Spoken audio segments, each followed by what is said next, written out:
Hey, Bears fans, it's Brandon. It is draft week, and we are ready to go with another episode of Bears Latest. This is being recorded on Monday, April the 21st, T minus 3 days away from the NFL draft.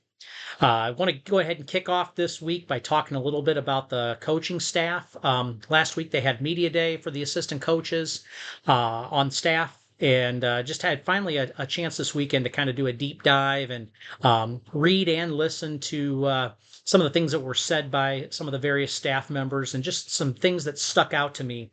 One thing that was overarching is that this staff is absolutely incredible. I don't know if there's ever been a staff that has been put together like this. I mean, as I'm going back and looking at assistant coaches on different rosters over the years and things like that, I almost liken it to the Bill Walsh 49ers coaches that were there, Green Bay Packers under Mike Holmgren. They're just absolutely stacked. And the thing that I love about them is the vision, the energy, and the fact that they refuse to accept very, very little. Like, they want the absolute best. They demand perfection, and they demand doing it with intensity.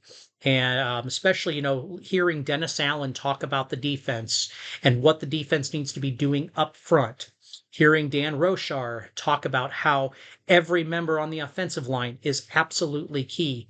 And Antoine Randall L, Al Harris, just Eric Bieniemy. Eric Bieniemy coming out and saying like he has nothing but the utmost respect for Ben Johnson and what he's been able to do over these last few years, and he understands his role as running backs coach. I mean, the guy coached Adrian Peterson at one time. He's worked with some wonderful talent over the years, and to come out and say that he is going to stay in his lane and do what Ben Johnson asks of him, but to also, serve as as a confidant and as a mentor and things like that as well, I think is wonderful. And the fact that this team it seems like it is finally going in the right direction, especially on the offensive side of the ball. Cannot say that enough. Um, you'll have to go back and just read and listen to what is said. Everything is said with intention. There's no fluff there. When they speak, you're listening. And the fact that Declan Doyle, the offensive coordinator, and Ben Johnson do not have the offense completely figured out yet. That's to be expected right now. I do not want them to install another Detroit defense. Do you want to use aspects of it, concepts? Of course. But this is not the Detroit Lions. This is a new staff. It has a lot of Sean Payton influence into it, especially having Declan Doyle, Dan Rochar. But it also has a lot of that influence that Ben Johnson had down in Miami years ago, and then obviously what he was able to do in Detroit. One thing that was brought up that was very interesting was that Ben likes to take from other teams in the league. This league is a copycat league, as a lot of people have said in the past. And the fact that Ben Johnson recognizes that, and if he likes a play, he's not afraid to find a way to put it in there, but to also augment it and to add wrinkles to it and things. I think that is super creative, and we have not had an offensive coordinator like that before. And no, Matt Nagy or Mark Trestman do not count. So nobody better make a comment about that. This team is just looking like it is on the right track. And so major kudos. So like we said, this week is draft week. And with that comes all the rumors. The rumor mill is up in full swing and all steam ahead. and it just the days leading up, we're going to start hearing um, a lot of BS. A lot of teams are going to say things they are trying to keep their cards close to their vest, and so today was no different. As I was reading through the Twitter feeds, I mean the X feeds, formerly known as Twitter, reading through the feeds, I came across a post from Sears S. Tower, who has been quoted before or has been mentioned before as being able to report very accurate information, has a very good history of hitting uh, correctly on a lot of the rumors that he ends up putting out there. And one of them that was put out was that the Raiders are not looking to draft Genty at 6, which means a potential slip. They're looking to possibly draft Membu out of Missouri. And they've also are looking at taking possibly, if not Membu, Jalen Walker from UGA, the talented linebacker and hybrid there out of Georgia.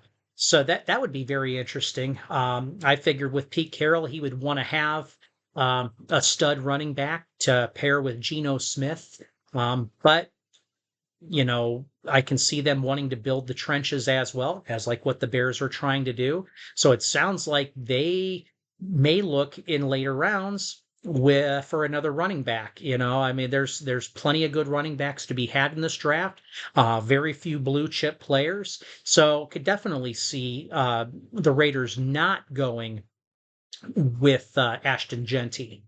A lot of people think that Genty will fall to the Bears, and a lot of folks think that the Bears should jump on him, that he's a once in a lifetime guy, and I agree. But I think that high up for Ashton Genty is too rich for us. I could even see a team like the Dallas Cowboys, who are going to need to rely on the run game a lot more, especially running an offense by Brian Schottenheimer. I could see them wanting to lean on the run game a little bit more, especially with Dak getting a little bit older and he's been banged up over time. I could see them wanting to be desperate to go out to get Genty, but a lot of people are still trying to connect the dots to the Bears, and I just can't buy it. I can't buy it at all. I don't think that's going to happen. Which means Genty could even slip farther in the draft. Could fall right into the Cowboys' lap. But I don't think it's going to work for the Bears. What I do believe is that Will Campbell will not last until pick 10. It's looking more and more likely that he's going to go within the first 5 picks. And it's looking more and more likely like the New England Patriots are going to pick him at 4 to pair with Drake May and to give him a blindside protector for the next X amount of years, protecting their asset right there.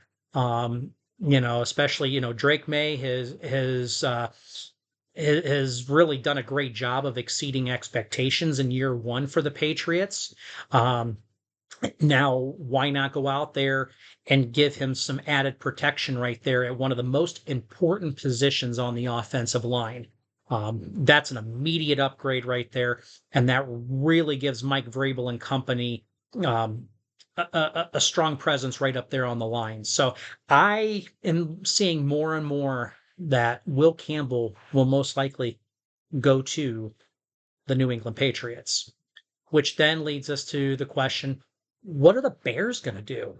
If Will Campbell's gone, no Ashton Genty, who are we going to go with? There are 3 names, and this has kind of changed a little bit since last week. If you watched my last video, you knew I was definitely all up on Will Campbell. But I think now I'm looking more and more at the Bears actually looking to either trade down and select a player that is still a need and is still like a best player available, or they will potentially, I think, either go with Kelvin Banks from Texas. More and more the last couple of days, I've been seeing a lot of insiders talking about that the Bears like Banks, and they've uh, they've been doing a deeper dive and talking with coaches down there and talking with players on the other side of the ball that they had private workouts with and visits, and trying to gauge a little bit more about Banks. But I could also see them going after another weapon. They may look to go and get somebody for the trenches in round two. They have two picks in round two, and high up in the second round too. They may look to get their offensive upgrade right there. Why not look at a guy like Tyler Warren? I think more and more Tyler Warren is looking like a good possibility. But I think those two players or a trade down. That's where I'm at right now. If we trade back, which I absolutely would love that opportunity to trade back and get more capital, I would love to see them draft a guy like Colston Loveland out of Michigan. I was not high up on him at first, but as I watched more tape on him and learned a little more about him, he is definitely a guy that would be an added addition, a great addition to the tight end room. And a lot of people even put him ahead of Tyler Warren, believe it or not, that Michigan relied on him more for the run game, but then also had clutch passing, clutch receiving, and things like that. Um, so the Bears might be able to untap something there. I mean, like what Sam Laporta was able to do with the Lions when Ben Johnson got his hands on him. It could be something similar with Loveland. Don't know. Um, but I know for sure that it's either going to be right there on the left tackle position, or it's going to be tight end, or the trade down to maybe even look to, if not that tight end, maybe the running back position there. They could also look to package the second round pick, one of them, to get back up into the first round and to select a guy like an Omarion Hampton. Or try to get Travion Henderson from Ohio State. People are saying that he may slide up to the end of the first round. He's trending upward right there, and so the Bears may use that as a way to package to get back in there to pick him. So that would be a good time to do that. So there's a lot of possibilities there. I'm hoping as the week goes on, as we continue to do deep dives leading up to Thursday, I'll be able to kind of be a little more definite. But I think as each day unfolds this week, we're going to start to see where the Bears could potentially go with that first pick, and maybe even we'll be talking about 2 first-round picks Thursday night. Who knows? What I do know is this: is that I read today. I kid you not. I read Sports Illustrated put out a mock draft, and with a ton of trades. Alan Golshar actually put it out a few hours ago and was talking about an exciting trade opportunity for the Bears and the Bengals, and talking about the Bengals possibly trading up to 10 so they can nab Will Johnson, the cornerback out of Michigan, which they they need secondary help for definite, sure. But here's what kind of made me scratch my head, and it's not a bad trade, don't get me wrong, but the trade had the Bears sending pick 10 and pick 72. So our first rounder and our third rounder to the Bengals for their first rounder, which is pick 17. So a nice trade down there. But to also get Trey Hendrickson, the defensive lineman, that's also in kind of a contract limbo right now with the Bengals. And then Cincinnati's 7th rounder in 2026. While it sounds like a great shot in the arm for the Bears and the defensive line, I'm skeptical on it. I feel like while it looks good on paper and it's an immediate upgrade of the defensive line, you're talking about a defensive lineman that's pushing 30. And has obviously has been very successful, very productive, right up there with Myles Garrett. I think he's had double-digit sacks for years. But I also know that when he was in New Orleans with Dennis Allen didn't untap a lot of that potential that you've seen out of Trey Hendrickson in recent seasons. So it makes me wonder: is DA going to end up using him properly? Um, is it going to hold somebody back on that line that maybe like an Austin Booker who is looking to really jump in and have a you know a big second season or at least an improved second season? I mean, I don't want to hold anybody back, and then we're also talking we got to pay that guy because I believe right now he's on a he's either on a franchise tag or a transition tag. I have to go back and look, so forgive me and my ignorance there. But there's a guy that's going to need a payday, and I don't want to see the Bears, who have gotten themselves out of cap hell since Ryan Poles has been in Chicago. I would hate to see them drive themselves back into that situation. I want them to be flexible for years to come and not have to worry about constantly reworking contracts and cutting players all the time. So it makes me wonder there. And plus, with this being a very good draft with defensive linemen, offensive linemen, running backs, I would hate to see our third round pick, who could be a potential starter this year or eventually a potential starter in year 2 or year 3, getting developed in our program. I would hate to see us losing a player like that. So while Trey Hendrickson sounds great and all, I'm really against it. I hope that they don't go that route. I would love to see them build this team up and build it right, and see what we can do without having to go out and just trade for players all the time and sign older players that have had some wear on the tread there. So it'll be interesting to see what happens, but I don't think Hendrickson is coming to Chicago. All right, guys, that brings us to the end. This is the end, my friend. And we're going to take a look back to the 2000 draft, actually. Um, the reason why I'm bringing up the 2000 draft is because Des White, who was drafted in the third round by the Bears, is going to be on hand Friday night announcing our day 2 picks. And right now, we have 3 of them. I believe the third round is also on Friday. So he's going to have a very busy night. And for those who don't remember who Des White is, Des White was drafted in the third round, pick 69, out of Georgia Tech. Was a wide receiver for us. Came in the same year as here in a couple moments. I'll go over this particular draft, but he came in and he played his first few seasons with the Bears, and then eventually went on to play for the Falcons. Basically going back to down to Atlanta, home of Georgia Tech and everything. Kind of finished out his career there. Also had a short stint with the Minnesota Vikings as well. But he started his career with the Bears, and it was interesting because it made me think, okay, well, the 2000 draft, I feel like I just talked about the 2000 draft last week because we were talking about the 25th anniversary of 2 players that were drafted in 2000.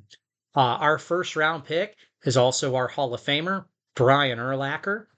And second round was Mike Brown, one of our safeties. Had a very stellar start to his career with the Bears. If it wasn't for injuries, he would have been even higher up, I believe. But then, continuing to look through that draft, there were some very interesting picks there that year. So obviously, the first 3 picks being Des White and Urlacher and Brown. But I also was taking a deep look in here. The 6th round, we took a guy out of Michigan State that year. We took Paul Edinger from Michigan State. And what was unique about Edinger is how he would kick. If you don't remember how he would kick, he would basically like wrap his foot around or his leg around and kind of do like a little spin and kick. And very, very unique stance, but a very successful kicker for us. before the great Robbie Gould came along and everything. But Edinger was a solid contributor to some of those early 2000s Bears teams right there. So we picked him up in the 6th round. And then what was also noteworthy was the 7th round. And Mr. Irrelevant, pick 254, was a guy by the name of Mike Green. No, not the Mike Green that is in this year's draft out of Marshall, but Mike Green, who was in the 7th round and came in and became a very good star for the Bears for his first 4 or 5 seasons there. It was unfortunate that he left us before the Super Bowl season, but he played with us up through '05 and then went to Seattle and played a few more years until his career wrapped up. But what a hard hitting safety tackling machine. He had 100+ tackles season 1 year, and was a great contributor, a great find for Jerry Angelo back in 2000. Very unique draft. Thank you, Des White, for allowing me to do the deep dive and go back in and learn a little bit more about that draft and kind of connect the dots there. And hopefully the Bears this year will hit on this draft as well as Angelo hit on some of those really good drafts there in the early 2000s. So, Bears fans, that's all I got for today. Leave a comment down below. If there's something you like, if there's something you want me to check out, if you got any comments, anything we talked about, love to see and hear what you got to say. And until next time, have a great night, have a great week, bear down, and we'll see you next time.